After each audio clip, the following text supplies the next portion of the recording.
Welcome to TPM Vid's Disney Beat, where we talk about all things Disney. If you're new to the channel and like what you see, hit that subscribe button and click the bell icon to be notified when we upload a new video. You can also find us on all your favorite social media platforms. The Disney theme parks bring many of our favorite stories to life. But sometimes the magic is interrupted when things malfunction and break down. It just happens. Thanks to submissions from viewers like you, today we're diving into parades and live performances at the parks, even giving you a little behind-the-scenes look to get a better understanding of how some technical aspects work. If you've caught a fail or malfunction on camera, you can submit it to tpmvids.com for a chance to have it featured in a future video. Well, as they say, the show must go on. So get ready as we count down 10 Disney breakdowns, malfunctions, and in-show exits. The Parade and Show Edition. Number 10. We're gonna start the list off with the Boo to You Parade over at Magic Kingdom.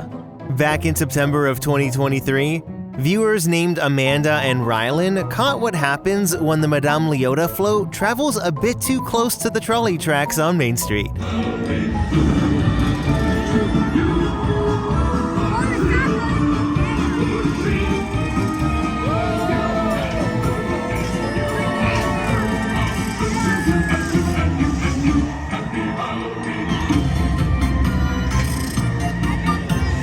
You even see the moment the wheels made it into the tracks, and then once the driver tried to steer it to the right, it just got stuck. This float in particular has very narrow wheels, so when it goes down Main Street, it needs to stay either to the right or left of the tracks. Now, it wasn't long before reinforcement ran onto the scene. It was really wedged in there, and in this footage from David, you can see about 5 or 6 cast members trying to push it. They were at it for a good 2 minutes, but it was not budging. So that's when they called in major reinforcement. Within about 5 minutes of getting stuck, the tow truck was on the scene. I love how enthusiastic the crowd is, but we all need to be very careful with those trolley tracks. I mean, I've seen so many strollers get stuck, plus I'd be lying if I said I've never tripped on the tracks. Did it once and learned my lesson.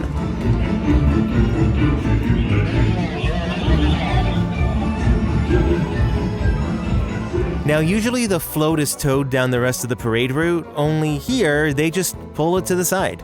The rest of the floats went around it, and then all the ground performers were told to stop doing choreography.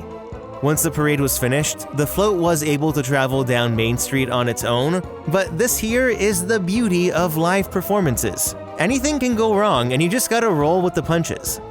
Now, before I move on, I just want to let you all know that I've opened a new merch shop with Fourth Wall. Some old favorites have returned, but I also designed a bunch of new prints like the e-ticket energy and rope drop athlete tees. Until November 15th, you can use code TPM10 for 10% off your entire order. Plus, there is free shipping on orders $75 or more.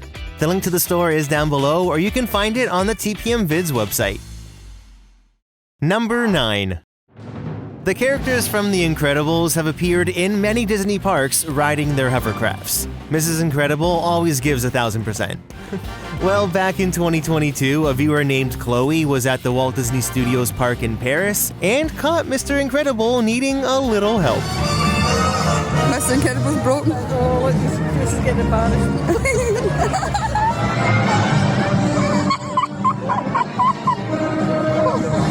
What? He's broken. Emma is gonna love this. This is such a TPM bit. Chloe's commentary and the music just makes this whole situation so perfect. But honestly, kudos to this performer for just keeping it going in a very Mr. Incredible fashion.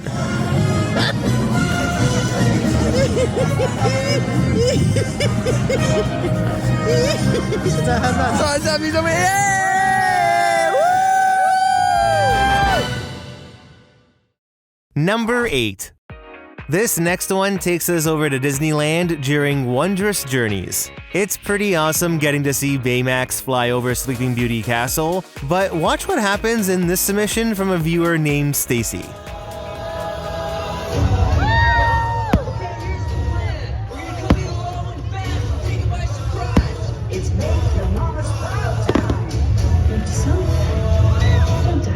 I think it's a little too late for that, and it was going so well too.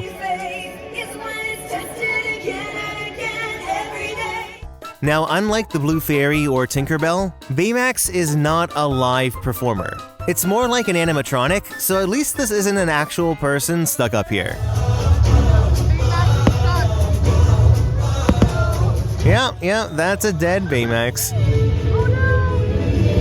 I've watched the show before where Baymax doesn't even appear, but I've never seen the mechanical trolley malfunction like this. If you're not familiar with the sequence, this is what should be happening.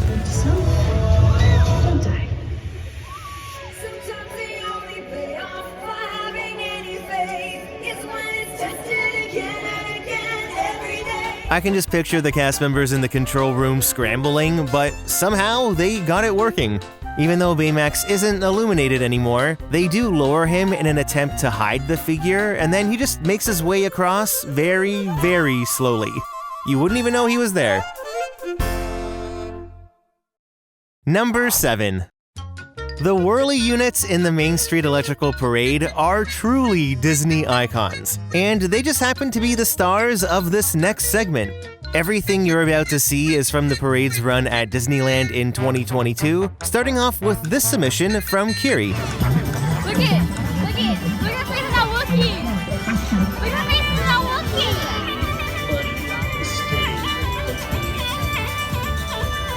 Some of the lights might be out, but good on him for just winging it, and I think that convulsing turtle agrees. They're great, aren't they? Yeah, just keep calm and buzz on. Then Theme Park Steve caught the other bee a little too excited. Oh, and there goes its wing. Really opening himself up to everyone. I'm really surprised though that no cast member rushed over to close the door, but these units have so much personality that the door open kinda just works. Back when the parade returned to Walt Disney World in 2010, Disney released a behind-the-scenes video that shows exactly how they work. What I'm sitting on right here is a whirly drive unit. These are the drive units that are inside the 6 bugs in the Alice in Wonderland unit. They let you bring your bug to life, and you can drive him forward, and you can drive him backwards, and you can spin him in a circle. As you can see, the mechanics are pretty straightforward, but that doesn't stop them from malfunctioning, like here in this clip from Tyler.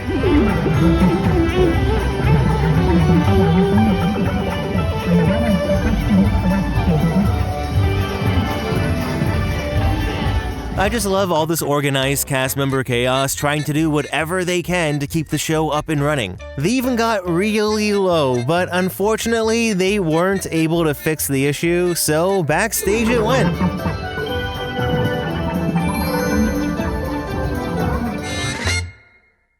Number 6. The stunts in the Indiana Jones Epic Stunt Spectacular are as epic as it gets. Right after Indy escapes the falling axeman sequence, he runs right up those stairs to retrieve the idol. Usually the skull doors that conceal the giant boulder don't open until Indy takes the idol, but a viewer named Alexis caught this malfunction.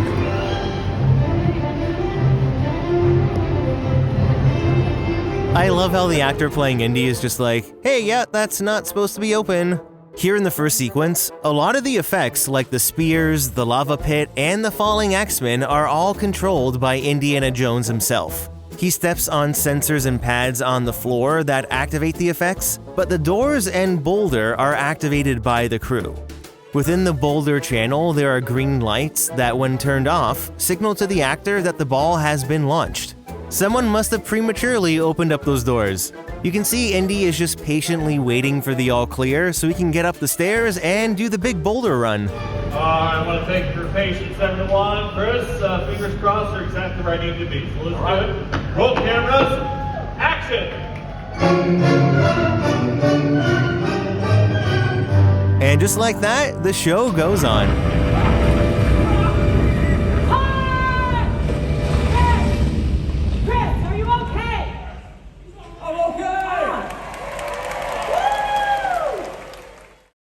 Number 5. During the finale of the Paint the Night Parade, Goofy, Donald, and Minnie have these light-up paintbrushes that they twirl around. Well, back in May, Ray the Bay on YouTube caught Donald's paintbrush slipping away from his float.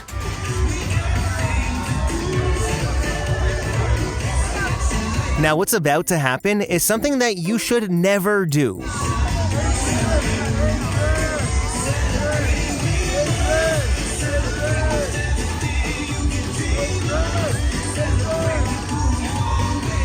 I'm sure this was well-intentioned, but it's such a big safety hazard for all the performers and the float drivers. So if a character in a parade ever drops anything, don't pick it up. Just get the attention of the closest cast member along the parade route.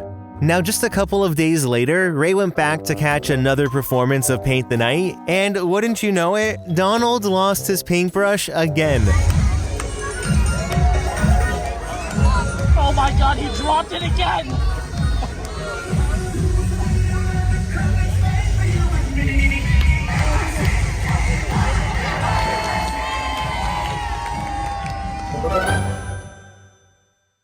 Number 4.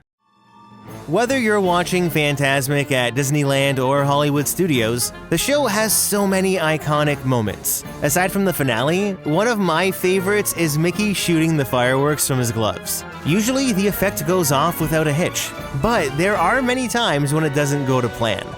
Sometimes only one finger fires, and this is something that many viewers have caught over the years.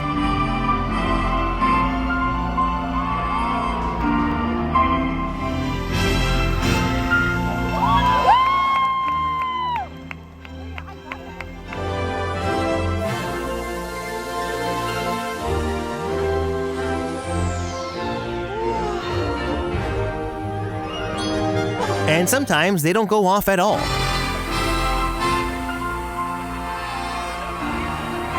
Understanding how the effect works allows you to realize why a malfunction like this could happen.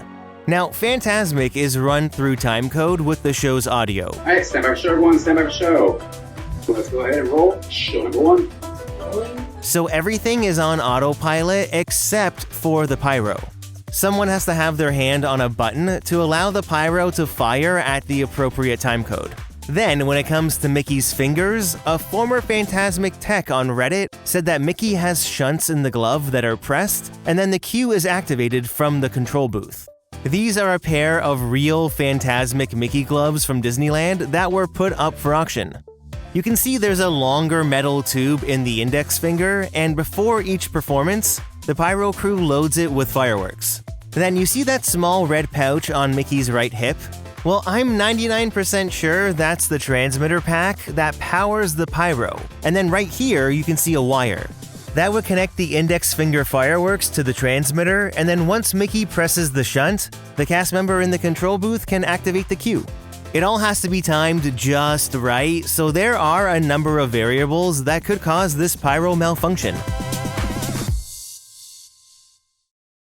Number 3. As soon as a Disney parade steps off onto the parade route, cast members backstage are on standby with tow trucks just in case a float breaks down.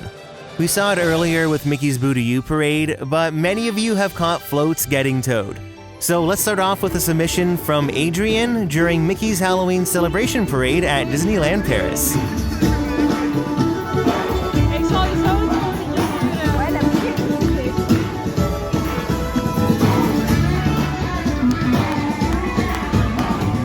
Then Austin caught this during the Better Together Pixar Parade at DCA.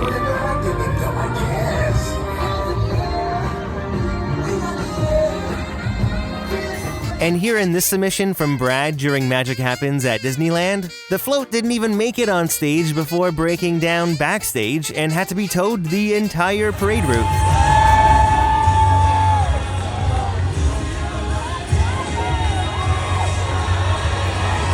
There's just something really funny about these beautiful parade floats being towed by this little Tonka truck. The vibes just don't match.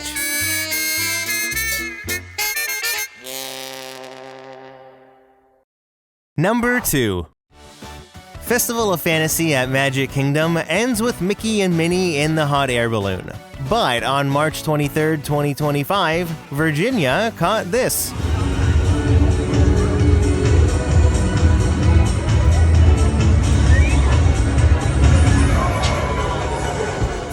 So maybe you're just finding this out now, but yeah, the final float in Festival of Fantasy uses a real balloon, and it's not the first time it's deflated on stage.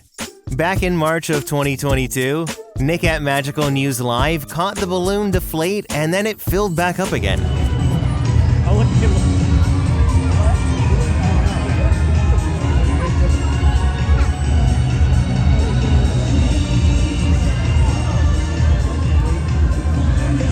For it to inflate like this, that means there's obviously a fan built into that bottom portion. Now here, since the balloon didn't blow up again, it either had a hole in it or the fan just malfunctioned and stopped working. I love that Mickey just peeks his head out to say hi, knowing that one side of the street couldn't see them at all. This is just another great example of how anything live at the parks just has to roll with the punches. You just find a way to make it work to still deliver that Disney magic. Number 1. Let's take a trip back to Disneyland to close the list off with Paint the Night. So on September 11th, 2025, the parade stepped off for the 9 p.m. performance as usual. But around the Matterhorn, the Little Mermaid float broke down. It was at a point where it completely lost power, so they removed Ariel and began to tow it down the parade route.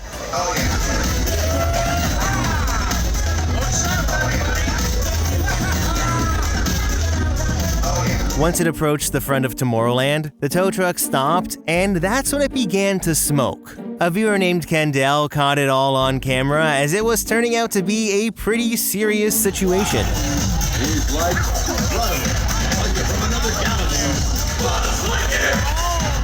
Panic began to set as guests quickly cleared the area, and then this cast member rushes to grab the fire extinguisher. Apparently, every float has one on board, which does make sense.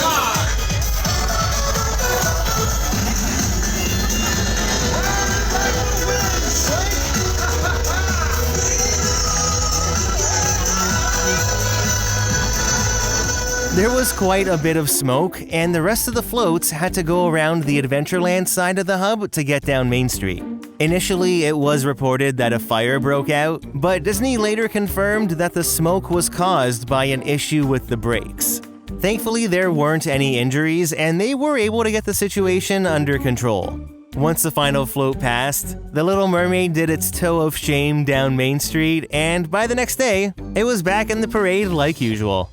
So, have you ever experienced a malfunction or breakdown at the Disney parks? What was that experience like? I'd love to know. Leave a comment down below to start a conversation, and don't forget to hit that like button if you enjoyed the video.